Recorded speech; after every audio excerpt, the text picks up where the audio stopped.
Ketahuilah saudaraku, adalah pada zaman awal Islam, orang-orang sembahyang itu tidak menghantarkan dua tapak tangannya di atas lutut.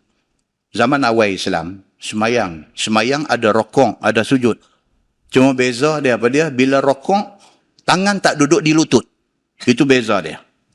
Bahkan dipancarkan tangan itu, kemudian tunduk rokok ditaruhkan di celah paha, hal keadaannya berpancar. Itu semayang cara sebelum turun perintah untuk buat macam hadis yang kita baca.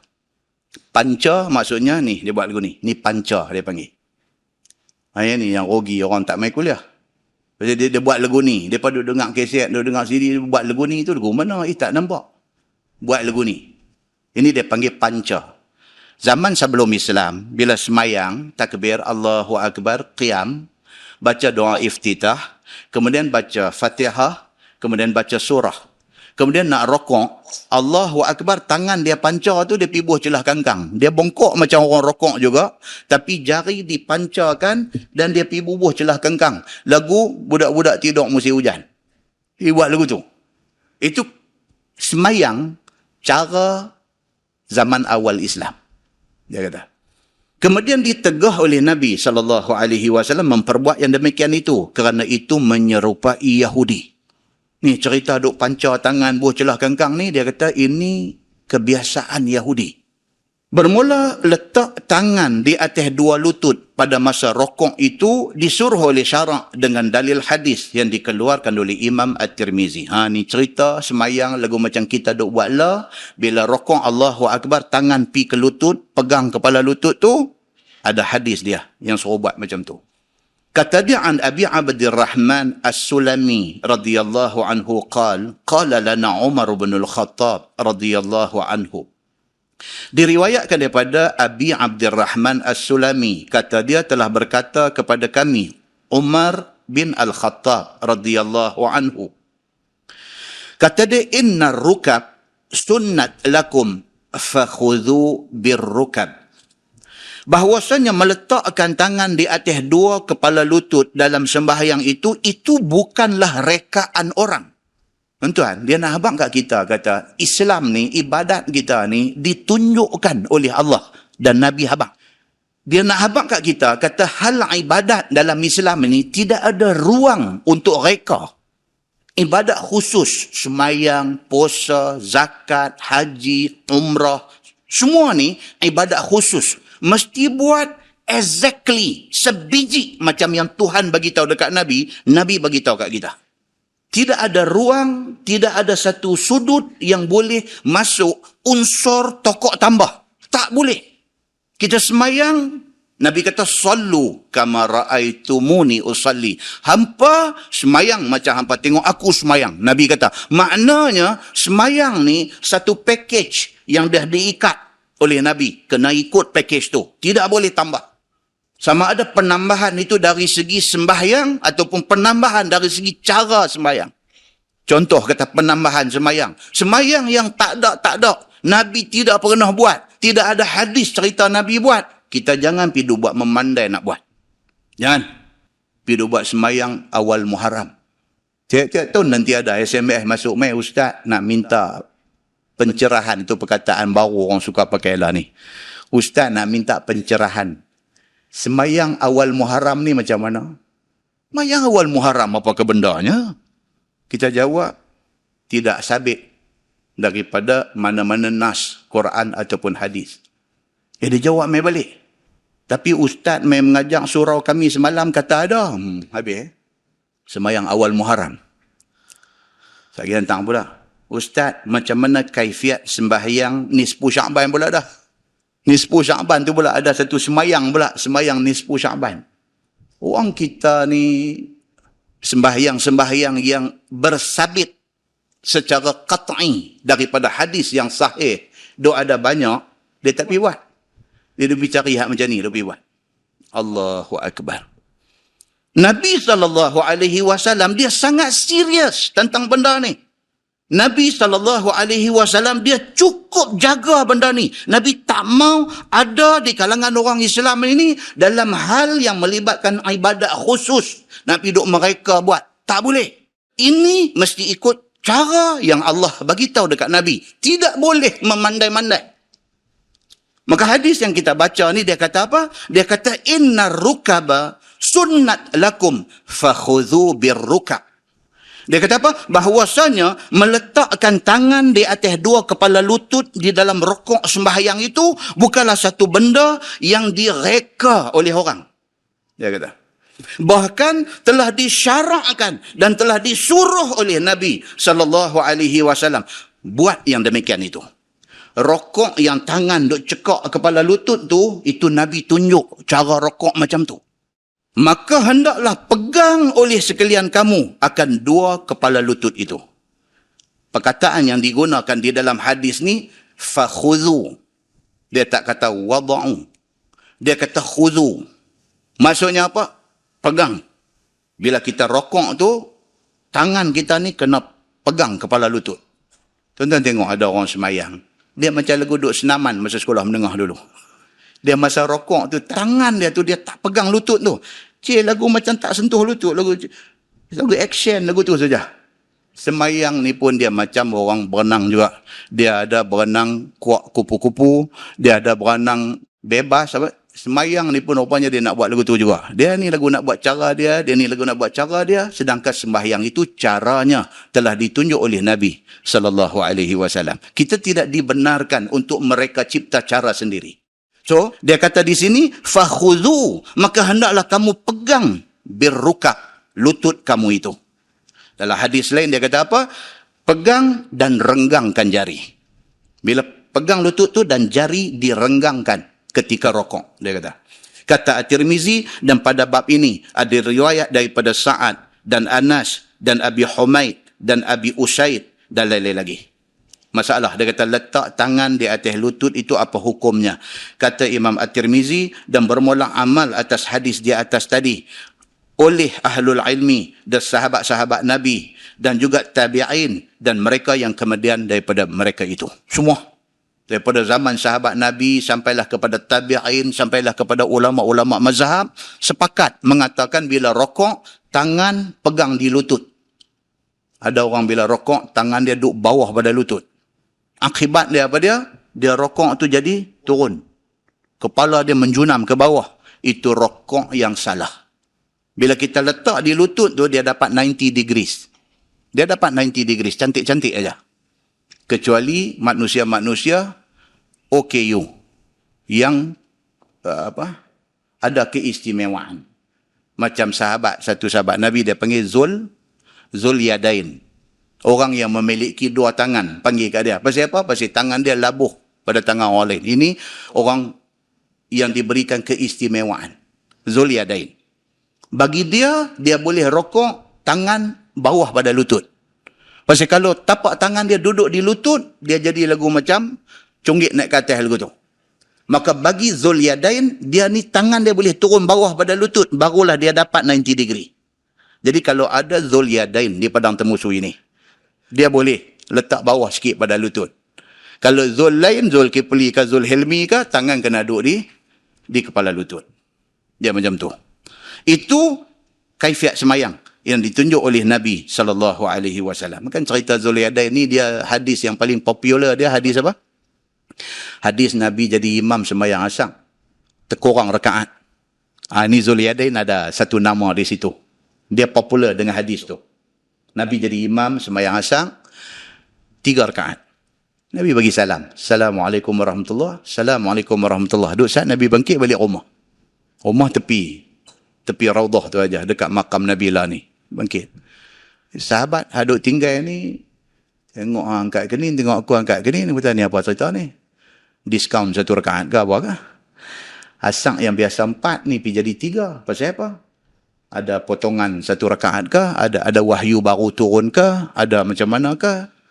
Sebahagian sahabat kata Nabi lupa kot. Sebahagian lagi kata takkan satu orang Nabi boleh lupa.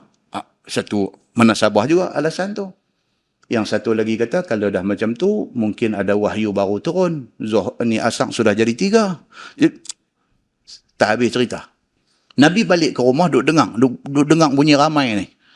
Nabi keluar main balik. Nabi kata ada apa masalah ni? Semua sengak. Hormat Nabi. Takkan nak kata Nabi silap.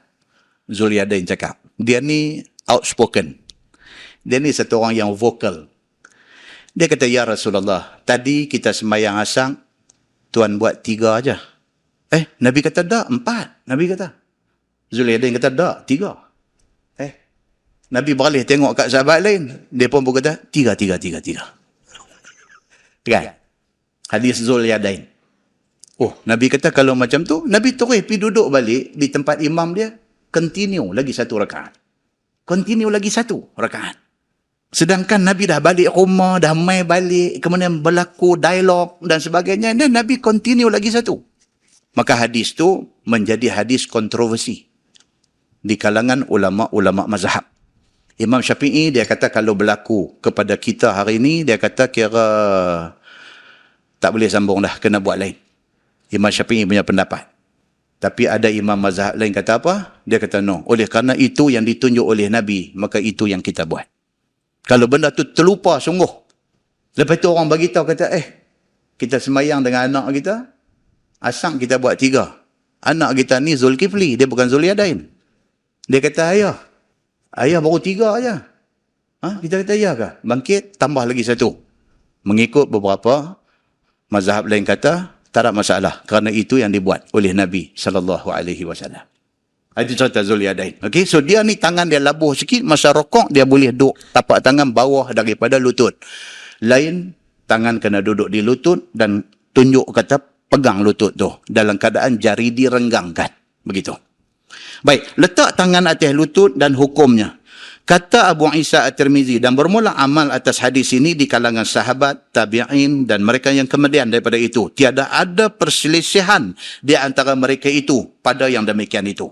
Melainkan barang yang diriwayatkan daripada Ibni Mas'ud dan setengah daripada segala sahabat, iaitu Al-Qamah dan Al-Aswad dan sebagainya, bahawasanya mereka itu adalah mengumpulkan tangan dan ditaruhkan di celah kangkang.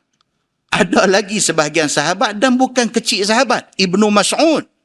Abdullah bin Mas'ud. Satu orang rawi hadis yang banyak meriwayatkan hadis. Dia duk pegang hak lama lagi. Bila nak rokok, tangan panca, buh celah kangkang. Dia duk buat lagu tu lagi. Dan sahabat lain pergi kata dekat dia, no, benda tu dah dimansuhkan. Nabi dah bagi tahu dah. There is no more panca dan buh celah kangkang. Masa rokok, tangan kena pegang lutut. Dia kata tidak mai kepada aku hadis itu. Aku tetap nak buat macam yang aku dengar daripada Nabi.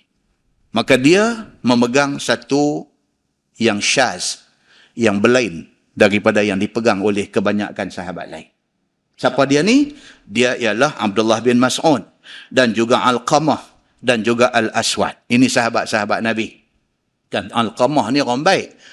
Cuma hadis apa akan mai kat kita. Duk cerita kata Al-Qamah ni sudah buat tahana kat mak dia. Sampai akhirnya, kan? Itu adalah hadis palsu yang direka-reka. Nama satu sahabat yang mulia, yang hidup pada zaman Nabi, tiba-tiba ditempelkan dengan satu cerita yang tidak wajar bagi dia. Tapi popular tuan-tuan. Cerita Al-Qamah ni sama seperti cerita Sa'labah. Sa'labah pun sama. Satu orang sahabat yang direkodkan sebagai ahli yang terlibat dalam perang Badar. Tiba-tiba dibawa cerita kata, dia bantah tak mau bayar zakat. Masya Allah. Bila disemak-semak, disiasat-siasat dan dicari-cari, tidak ada Sa'labah yang macam tu sikap dia. Tak mau bayar zakat kepada Sayyidina Abu Bakar As-Siddiq. Jaga tuan-tuan. Dengan riwayat-riwayat palsu yang nak merosakkan credibility sahabat-sahabat yang besar-besar ini. Muslimin dan muslimat yang dirahmati Allah sekalian.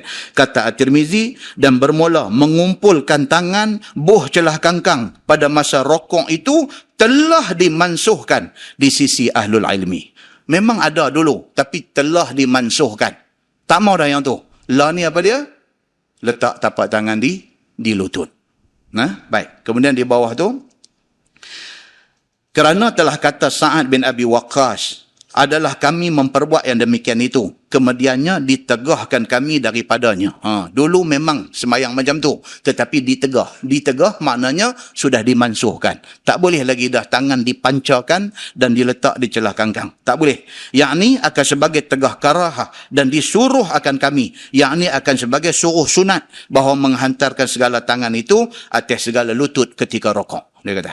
Baik, masalah. Letak tangan di atas lutut dan sekurang-kurang rokok. Kata Imam Nawawi rahimahullahu ta'ala dalam syarah Muslim, bermula mazhab kita dan mazhab ulama' semuanya, bahawasanya sunat meletakkan dua tapak tangan di atas dua lutut. Imam Nawawi, dia mazhab Syafi'i. Dia kata letak tapak tangan di atas dua lutut itu sunat. Dia kata. Dan makruh mengumpulkan di celah paha. Kalau ada orang, dia semayang di negeri sejuk. Contohnya dia semayang di negeri yang winter, di negeri yang turun salji. Jadi semayang pula semayang subuh. Jadi bila rokok tu, dia buat lagu hak dulu punya. Dia pancarkan jari, dia buah celah kangkang, lagu duduk sujud lagu tu. Semayang dia sah tak? Sah, tetapi makruh. Pasal apa? Pasal dia buat satu amalan yang sudah dimansuhkan. Adakah membawa kepada batal? Tak batal. Selagi mana perbuatan rokok itu berlaku.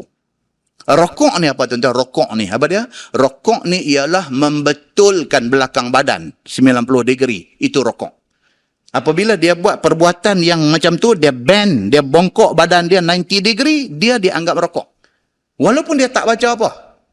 Allahu Akbar, dia duduk dalam keadaan 90 degree. Sudah dianggap rokok. Sembahyang sudah sah. Walaupun dia duduk saja, dia tak kata subhana rabbiyal azim, dia tak kata subuhun qudusun rabbul malaikati waruh, dia tak kata apa pun, dia tak kata, dia just bongkok lagu tu aja. Sembahyang sudah sah. Kerana apa? Kerana rokok itu ialah membongkokkan badan pada kadar 90 darjah. Itu rokok. Baik, tangan dia tak buah di lutut, dia buah celah kangkang dia. Pasal apa? Pasal dia duduk negeri sejuk, dia tak boleh tahan sejuk ketang sampai ke dagu. Adakah boleh dia buat macam tu? Semayang dia sah ke tak? Sah. Tetapi makruh, kata Imam Nawawi yang bermazhab Syafi'i. Okay, very clear benda tu.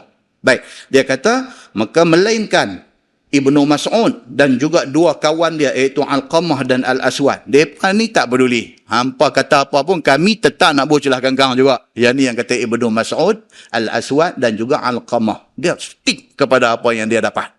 Dia kata, aku dengar Nabi kata benda ni, aku nak buat macam tu. Ni hampa duk main habang ni kata benda tu mansuh, tangan tak buah celah kangkang dah buah di lutut ni, aku tak dengar Nabi kata. Aku tak percaya hampa. Dia kata. Kacau. Tapi semayang mereka sah tak? Sah. Kerana perbuatan rokok itu berlaku, dia kata. Dan tiada sampai khabar mereka itu akan mansuhnya. Ibnu Mas'ud kata apa? Aku tak mau ikut lagu hampa habang ni, tangan buah di lutut. Pasal apa? Pasal tak sampai ke telinga aku benda tu daripada Nabi. Aku tak mau buat. Tonton tengok yang kata sahabat Nabi ni. Oh, mereka very strict. Dia nak dengar daripada Nabi. Begitu. Dan ialah hadis Sa'ad bin Abi Waqqas radhiyallahu anhu, hadis yang mengatakan dimansuhkan tangan pibuh celah kangkang tu. Hadis itu hadis riwayat daripada Sa'ad bin Abi Waqqas yang memansuhkan perbuatan itu, yang kata rokok start daripada now dan selepas ini tangan dia ada di lutut. Itu hadis riwayat Sa'ad bin Abi Waqqas. Kata Asy-Syafi'i di dalam dan bermula sekurang-kurang sempurna rokok itu bahawa meletakkan tangan di atas dua lutut. Imam Syafi'i kata apa? Minimum yang dikata rokok itu apa dia? Apabila tangan kita letak di lutut. Bila tangan letak di lutut, automatik belakang sudah dapat 90 darjah. Maka rokok itu sudah sah, kata Imam Syafi'i. Maka apabila memperbuat seseorang dengan sekurang-kurang yang wajib atasnya di dalam rokok, maka tiadalah atasnya ulang rakaat itu. Kalau dia dah bend badan dia 90 degree, walaupun tangan dia tak duduk di lutut, sembahyang sudah sah, Imam Syafi'i kata. Begitu.